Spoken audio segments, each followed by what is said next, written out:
Kulağlamayı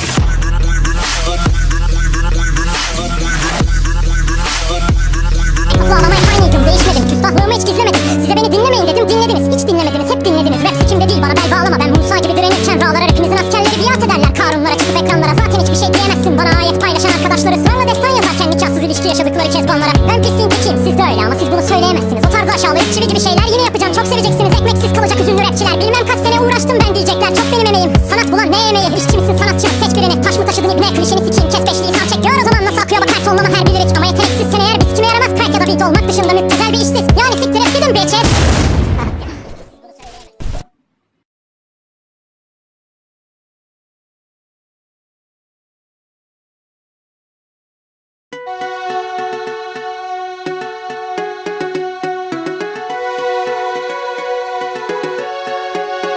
Halkını siklemeyen Führer gibiyim. Yeteneksiz erkek popçu gibi kıçımı titretmem. Bir anda patlarımı sürüp gitmem. Çıkmış olsa da önüm cikletten sürtüklere güzelleme düzellerken bütün üzümlü tüm sikletler niyeyse bana albüm teklif edip durur 3 senedir tüm şirketler. Ben olsam onlara giderim, siz ondan anlarsınız, o patlarsınız ama ben ölüyüm, bay tanımsızım, siz çivisiniz hatta dandansınız, affedin beni. Ben şey gibiyim, adalet için çalan hayfetlerim. Bu yüzden stüdyom vermez bebeğim. Hiçbir komprador için tek bir ritim. Lügatım ters, şer kuşanıp sahnedeyim, suratım ter ama 5 parasız milyona vuran işler sana koyduysa eğer tur atıp gel. Illuminati zımbırtısı gibi efsaneye döndüm rap kusanikten. Peki konteski okul mu, yeni okul mu?